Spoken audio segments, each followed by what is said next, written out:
Assalamualaikum warahmatullahi wabarakatuh. Saya Satwika Sari SPD, calon guru penggerak Angkatan 9 Kabupaten Tebo, bertugas di SD Negeri 194 Wiroto Agung. Kali ini saya akan memaparkan tugas demonstrasi kontekstual modul 3.1 terkait wawancara kepala sekolah tentang pengambilan keputusan yang dilakukannya. Berikut adalah paparannya.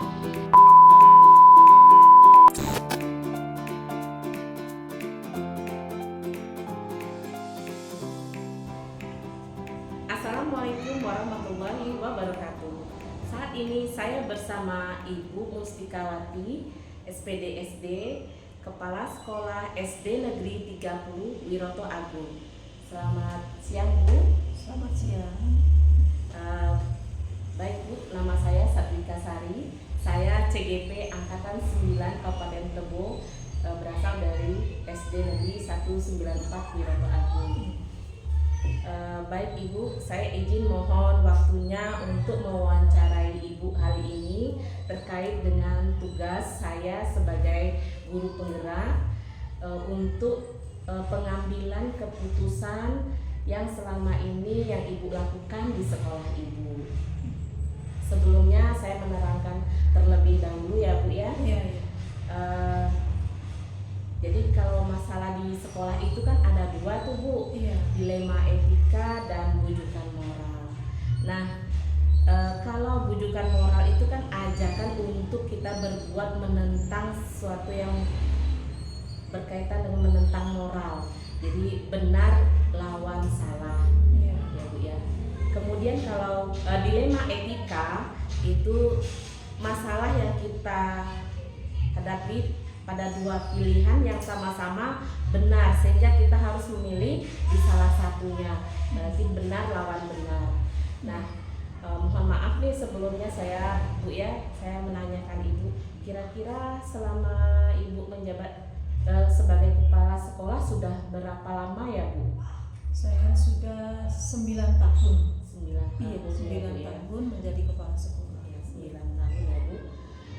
Lalu kira-kira di sekolah Ibu, tempat Ibu mengajar itu adakah masalah yang pernah Ibu hadapi begitu Bu? Ada. Ada ya Bu. Iya.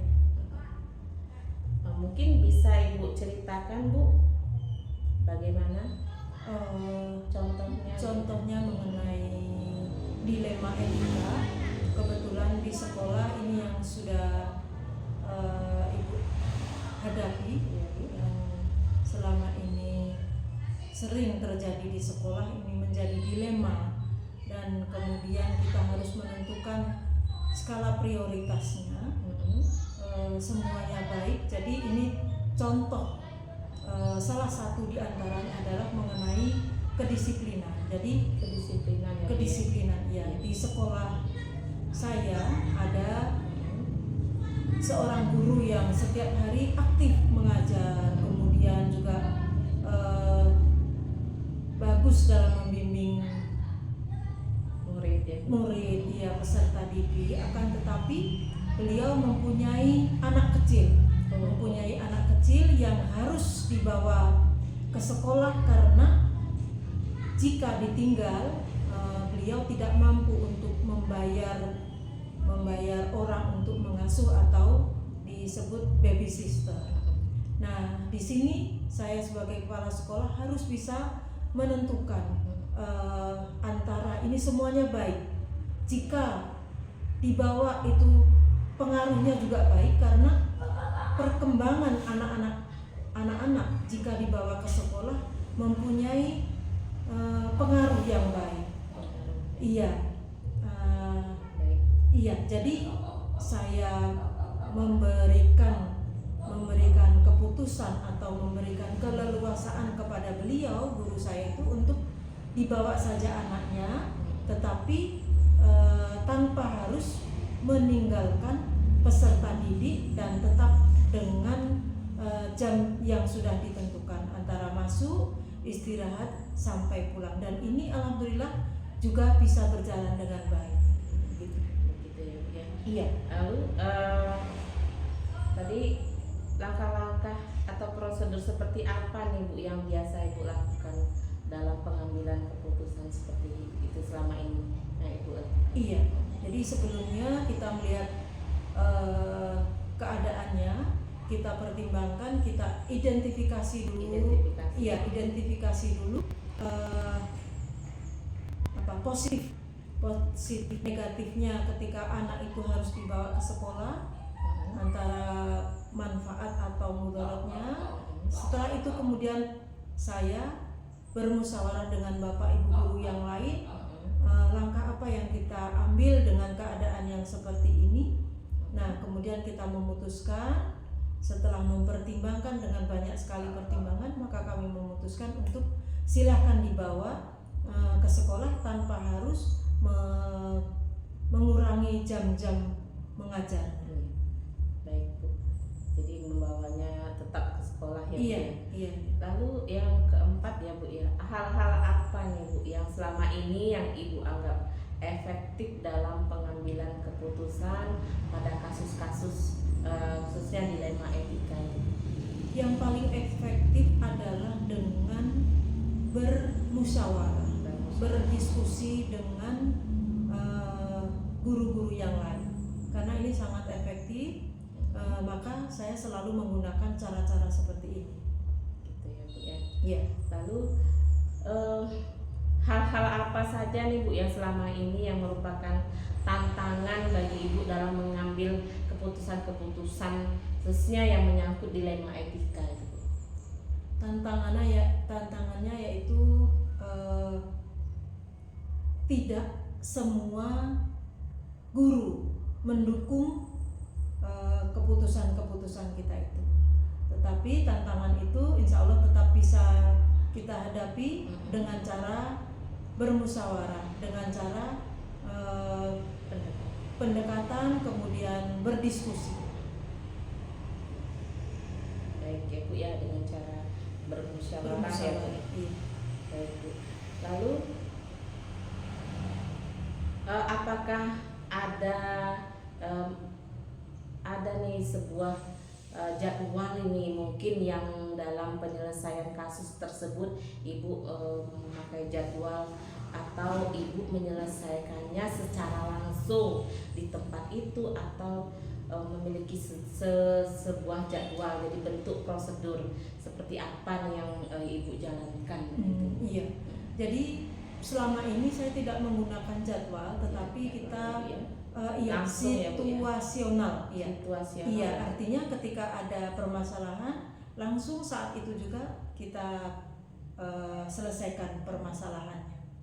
Langsung dieksekusi. Iya, betul. Baik Bu. Lalu adakah seseorang atau faktor-faktor apa nih Bu yang selama ini membantu dalam mengambil keputusan dalam kasus-kasus dilema etika?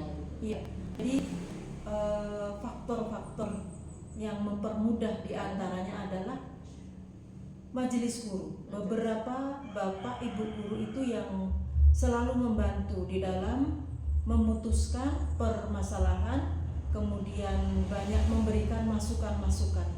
Iya, jadi itu menjadi nilai positif bagi saya sebagai kepala sekolah di SD Negeri 30. Nah, tadi Ibu katakan pihak majelis guru, di sini guru-guru yang senior mungkin ya. Nah, dari semua hal yang telah Ibu sampaikan tadi nih Bu, pembelajaran apa nih Bu yang kira-kira bisa Ibu ambil sebagai mengambil keputusan dilema etika?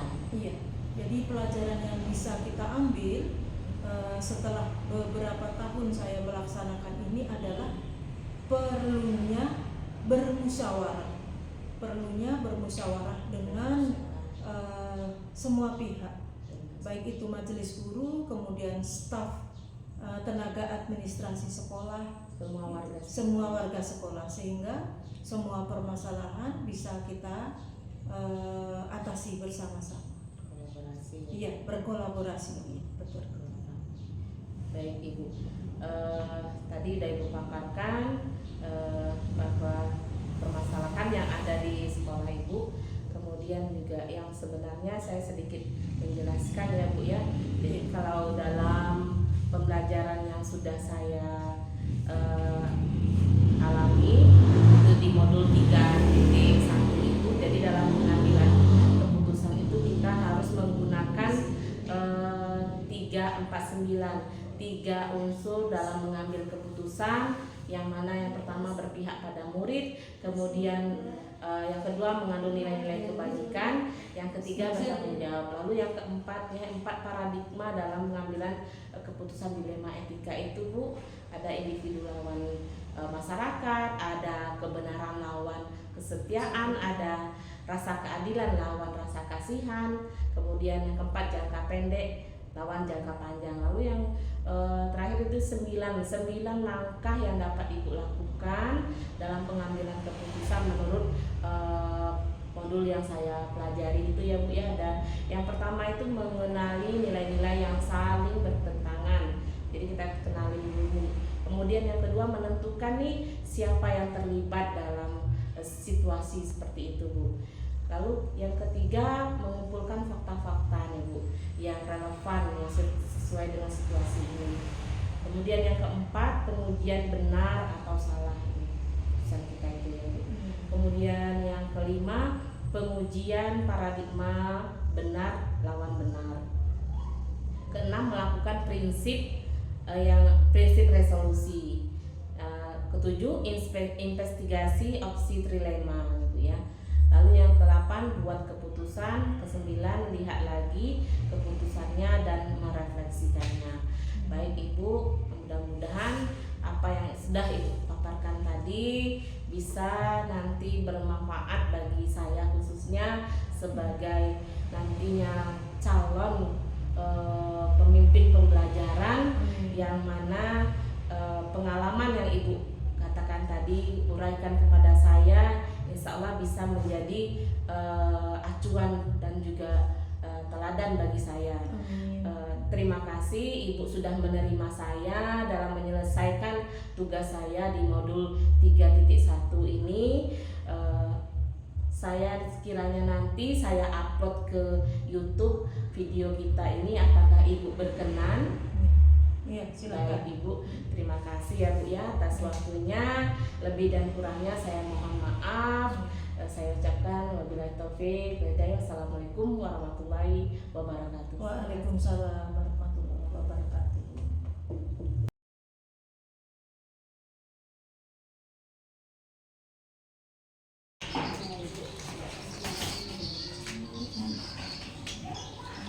Assalamualaikum warahmatullahi wabarakatuh Bu. Waalaikumsalam warahmatullahi wabarakatuh. Apa kabar Bu Sari? Baik Bu, Ibu sehat Bu? Ada hal yang perlu disampaikan? Iya Bu, mohon maaf meminta waktunya Bu ya, sebentar saya ingin mau wawancara Ibu terkait dengan pengambilan keputusan yang Ibu lakukan di sekolah Ibu. Untuk pertamanya saya menjelaskan terlebih dahulu ya Bu, bahwa masalah di sekolah itu kan ada 2 itu Bu, ada yang berupa dilema etika, ada yang berupa bujukan moral. Nah dari bujukan moral itu adalah ajakan untuk berbuat kepada sesuatu yang menentang moral ya Bu ya, bujukan moral. Kemudian kalau dilema etika itu masalah yang kita ditempatkan kepada 2 pilihan Bu. Nah pilihan itu yang sama benar Bu, jadi kita menjadi dilema memilih salah satu di antaranya.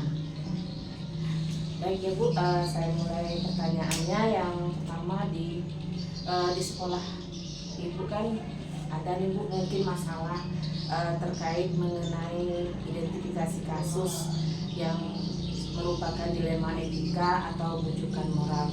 Kira-kira masalahnya apa nih Bu? Bisa Ibu ceritakan sedikit? Dari masalah identifikasi kasus itu kan memang asli, karena tidak bisa menyelesaikan tanpa identifikasi dulu. Untuk kasus yang ada di antaranya mungkin banyak yang merupakan kasus oh ini guru kurang disiplin. Kemudian bagaimana guru itu menciptakan suasana kelas yang menyenangkan.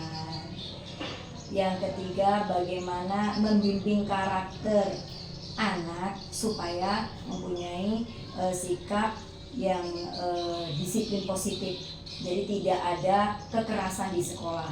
Yang keempat adalah identifikasi kasus tentang bullying. Itu mungkin yang ada di sekolah ini yang betul-betul menjadi perhatian dari kepala sekolah.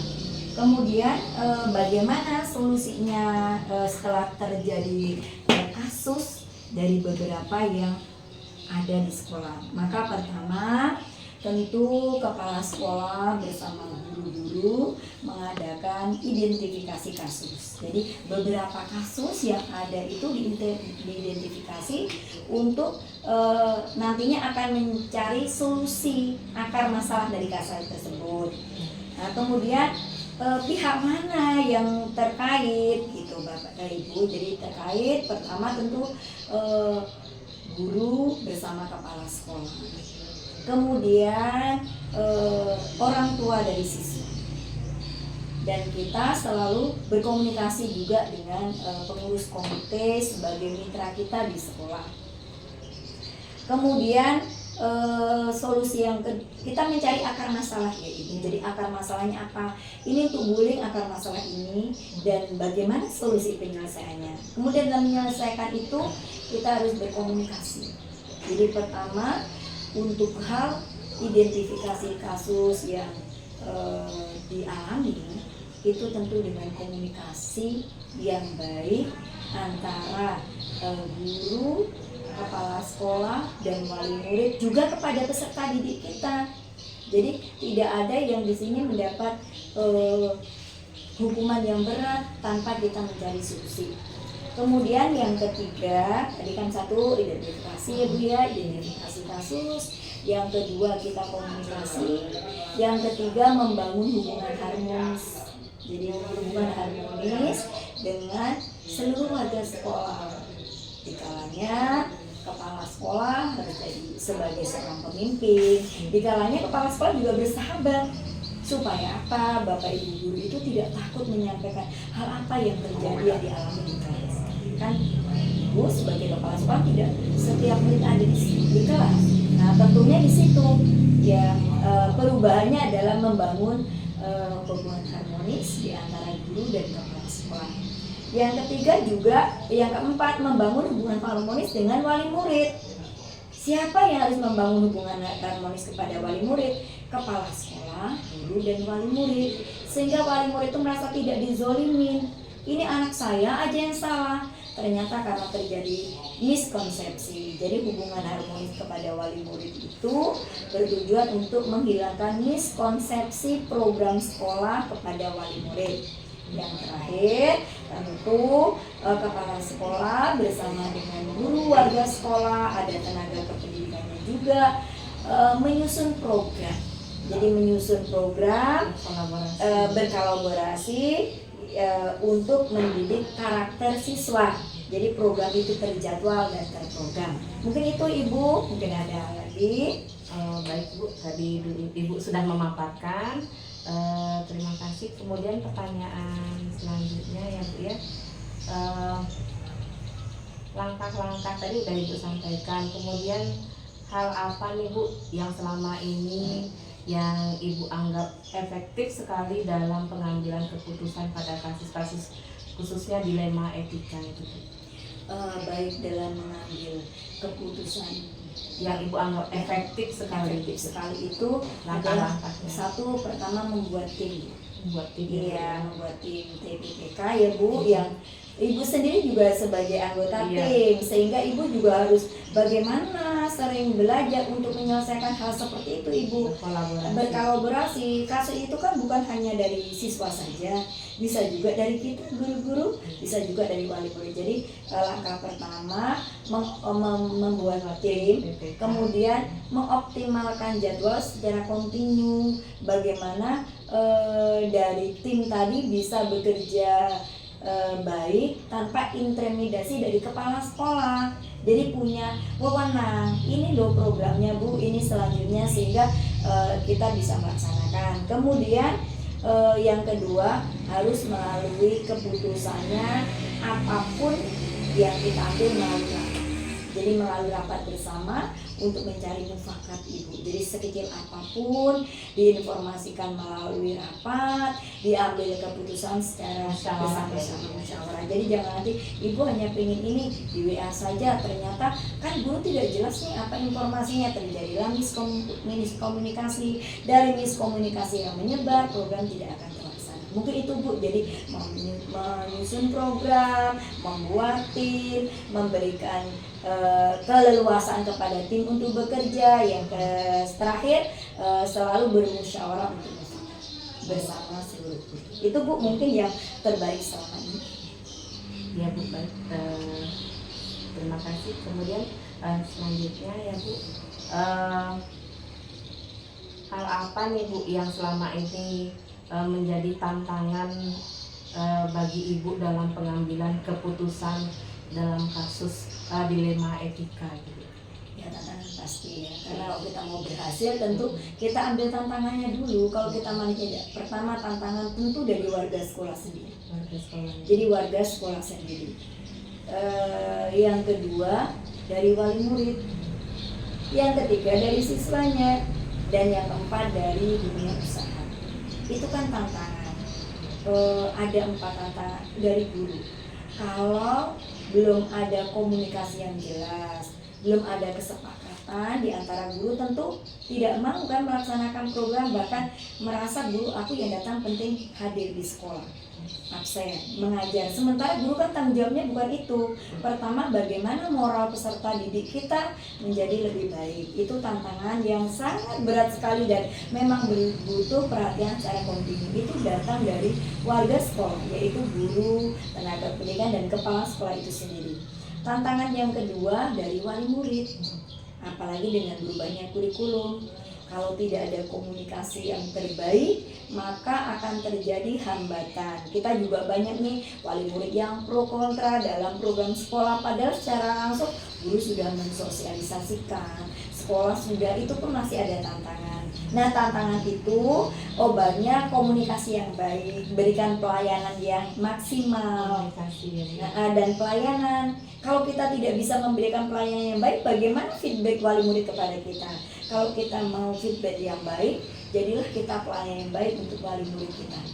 Kemudian dari siswa, nah siswa kita itu kan sama dengan anak kita. Di kala waktunya kita harus membuat disiplin positif, tidak boleh melarang itu ini, tetapi dibiarkan kesadaran kepada siswa, pembiasaan. Jadi yang ketiga, untuk tantangan siswa, kita melakukan pembiasaan yang bersifat itu aturan positif sekolah, kemudian budaya positif sekolah. Kan beda nih Bu, ada aturan positif sekolah, ada budaya positif untuk kelas gitu. Jadi mungkin kepala sekolah akan membuat aturan positif sekolah. Dulu kelas, mari kita budayakan untuk membangun budaya positif di kelas supaya siswa tadi tantangannya bisa kita atasi. Ya Bu, semoga Ibu bisa lebih ramah dengan siswa, lebih perhatian dengan siswa. Inti program itu pasti akan terlaksana. Kemudian yang terakhir tadi dari dunia usaha, ya dunia usaha. Kita banyak nih Bu wali murid kita yang sukses, kemudian dunia usaha, tetapi tidak peduli dengan pendidikan. Nah, PR-nya sekarang sekolah ini bagaimana berkolaborasi, memberikan informasi, ini loh sekolah kami yang butuh uluran tangan dari dunia usaha. Yang dunia usaha itu bukan hanya untuk keuntungan sendiri, ternyata ada beberapa dari hasil mereka untuk disalurkan kepada dunia pendidikan. Mungkin itu Bu yang betul-betul tantangan yang sangat menantang dan sangat membutuhkan energi yang lebih untuk kemajuan sekolah. Baik Bu. Kemudian tadi Ibu bilang sudah memaparkan tantangan, kemudian selanjutnya nih Bu, kira-kira adakah jadwal tertentu nih Bu dalam sebuah penyelesaian kasus khususnya di dilema etika nih Bu ya. Apakah Ibu langsung menyelesaikan di tempat atau Ibu memiliki sebuah jadwal nih untuk menyelesaikannya? Itu dalam bentuk mungkin bentuk prosedur seperti apa, bisa Ibu mungkin jelaskan? Ada dua dalam menyelesaikan kasus, ada terprogram dan tidak terprogram. Yang terprogram itu intinya kasus bagaimana membuat guru dan tenaga kependidikan itu menjadi guru pembelajar sepanjang hari. Itu kan terprogram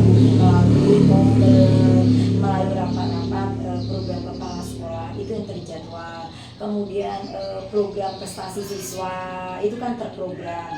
Ada juga kasus yang tidak terprogram, misalnya Bu, tiba-tiba terjadi hari ini dan butuh penyelesaian, maka langsung diselesaikan. Kemudian di hari berikutnya kita akan mengadakan pemanggilan kepada wali murid. Mungkin itu Bu, jadi ada yang langsung, ada terprogram dan tidak terprogram.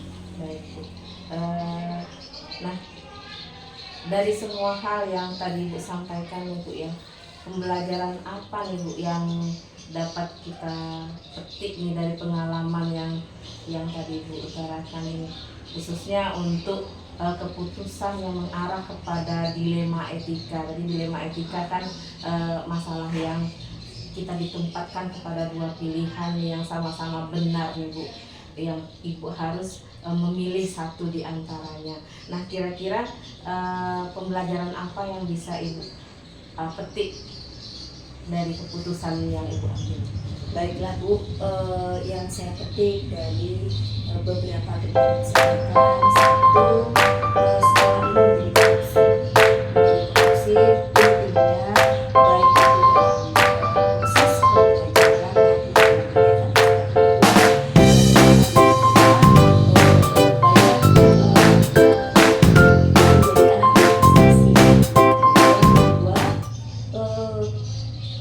kenyamanan pelayanan. Jadi pelayan guru-guru kita di sini sudah sangat maksimal memberikan pelayanan kepada siswa. Kemudian sudah membentuk paguyuban sehingga dengan paguyuban guru bisa berkomunikasi yang terbaik untuk masalah-masalah apa yang terjadi di sekolah kita. Bahkan setiap hari Bu. Jadi biasanya guru kami wali kelas ada masalah langsung dia menyampaikan di grup paguyuban, mencari solusi bersama, itu kan luar biasa Bu, sehingga bisa membantu kemajuan proses pendidikan kita. Yang ketiga, perkembangan perubahan guru Bu. Jadi guru sini sudah mulai senang berdiskusi, kemudian sering belajar untuk menambah, bisa dari webinar ya, bisa dari mungkin kombel, bisa mungkin dari buku-buku. Yang jelas guru-guru sudah mulai aktif Bu. Ya, terus yang keempat, guru-guru mempunyai sifat yang ramah. Jadi intinya peduli dengan siswa, dengan lingkungan, dengan wali murid. Itu Bu. Yang terakhir, guru-guru semakin harmonis sekolah. Itu Bu yang saya petik, seperti itu, tanpa ada hal diskriminasi dari kepala sekolah harus begini, tapi sudah punya kesadaran Bu. Itu yang luar biasa. Jadi tanpa ada kepala sekolah, guru sudah masuk tepat waktu, sudah melakukan pembiasaan, tidak menunggu instruksi lagi. Itu yang hal yang positif yang dapat kami petik. Mungkin itu Bu pengalaman di sekolah ini yang bisa nantinya nanti Ibu bisa berimbas, bisa Ibu lakukan hal yang terbaik dari sekolah sendiri diambil. Yang memang belum baik mungkin Ibu bisa masukkan kepada kami untuk kami lakukan sebagai program yang terjadwal dan terinci. Ya Bu, ada lagi Bu? Luar biasa Bu, cukup ini pertanyaannya, saya sudah merangkumnya. Luar biasa Ibu sebagai pimpinan sudah memberikan masukan kepada guru-guru dan mengajak guru-guru untuk selalu berkolaborasi dan menjaga hubungan baik tentunya agar suasana dan juga sekolah menjadi nyaman sehingga terjalin kolaborasi yang baik. Terima kasih Bu atas waktunya. Lebih dan kurangnya saya mohon maaf. Terima kasih Bu. Wassalamualaikum warahmatullahi wabarakatuh. Amin.